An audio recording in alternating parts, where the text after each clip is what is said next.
नमस्कार विद्यार्थी मित्रांनो, आजच्या शॉर्ट मध्ये आपण बोर्स मॅग्नेट्रॉन वरचा स्पिन ओनली मोमेंटम वरचा क्वेश्चन सॉल्व्ह करणार आहोत. काय क्वेश्चन दिलेला बघा आपल्याला, which of the following has spin only momentum of 4.90 Bohr's मॅग्नेट्रॉन.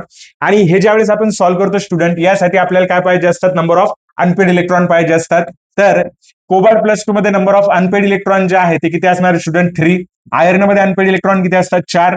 Nickel मध्ये अनपेड इलेक्ट्रॉन किती असतात, 2. आणि कॉपर प्लस 2 मध्ये अनपेड इलेक्ट्रॉन किती असतात, 1 असतात. आणि यावरूनच आपण काय करणार आहोत, याचं जे आन्सर आहे ते आपल्याला काय करायचंय, फाइंड आउट करायचंय. म्हणजे आपण अनपेड इलेक्ट्रॉन काढणार आहोत. याच्यासाठी कोणता फॉर्म्युला युज करतात स्टुडंट, याच्यासाठी जो फॉर्म्युला युज केला जातो तो फॉर्म्युला आपण बघूया. याच्यासाठी जो फॉर्म्युला युज करतात, ओके, तो काय आहे, n plus, okay, n into n plus काय असणार आहे, 2, where n is what, number of unpaid electron. आपल्याला किती दिलेला आहे बेटा, किती दिलेला आहे, n plus 2 is equal to काय दिलेलं आहे, 4.90 आपल्याला दिलेलं आहे. स्क्वेअर करायचं आहे, दोन्ही साईडचा स्क्वेअर केला की आपल्याला काय मिळेल, n plus 2 is equal to काय मिळणार, याचा स्क्वेअर किती येतो बेटा, 24.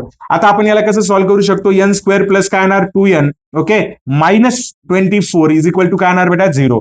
होप तुम्हाला हे माहिती असेल. आपण आता याचे फ्रॅक्शन करूया, इक्वेशन आहे हे, बरोबर की नाही. मग काय करणार, याचे फॅक्टर्स घेऊ आपण, n plus 6n, okay, minus 4n, okay, आणि इथे काय येणार, मायनस काय येणार, 24 इज इक्वल टू काय येणार बेटा, 0 येणार. ओके, चला याचं काय करणार, आपण याला सिम्प्लिफाय करूया. काय येणार, एन, ओके, आणि काय येणार इथं, एन प्लस काय येणार, 6, बरोबर की नाही. ठीक आहे, इथं काय कॉमन येणार बेटा, मायनस काय येणार, 4 कॉमन येणार, आणि काय येणार इथं 4, ओके, प्लस काय येणार 6, ओके, इज इक्वल टू काय असेल, 0. मग मी सिम्प्लिफाय करून कसं घेऊ शकतो, n minus 4 is equal to 0 और n plus 6 is equal to काय येणार, 0. इथे एनची व्हॅल्यू किती येते बेटा, +4, आणि इथे एनची व्हॅल्यू किती येते, -6. मला सांगा, अनपेड इलेक्ट्रॉन -6 असू शकतात का, नाही. म्हणजे हे आन्सर तर असणार नाही. मग एन इज इक्वल टू किती असणार आहे, 4 असणार आहे. मग एन इज इक्वल टू जर 4 असेल तर आपला आन्सर काय असायला पाहिजे, इथे किती आहे, 3 आहेत, हे पण नसेल, इथे किती आहेत, 4 आहेत. This will be our answer. Hope student तुम्हाला बोर्स मॅग्नेट्रॉनचा क्वेश्चन कळाला असेल, कशा पद्धतीने सॉल्व्ह करायचा. अशाच कन्सेप्टसाठी आपल्या R S chemistry solution YouTube चॅनलला सबस्क्राईब करायचंय, इन्स्टा आयडीला फॉलो करायचं. भेटूया नेक्स्ट व्हिडिओमध्ये.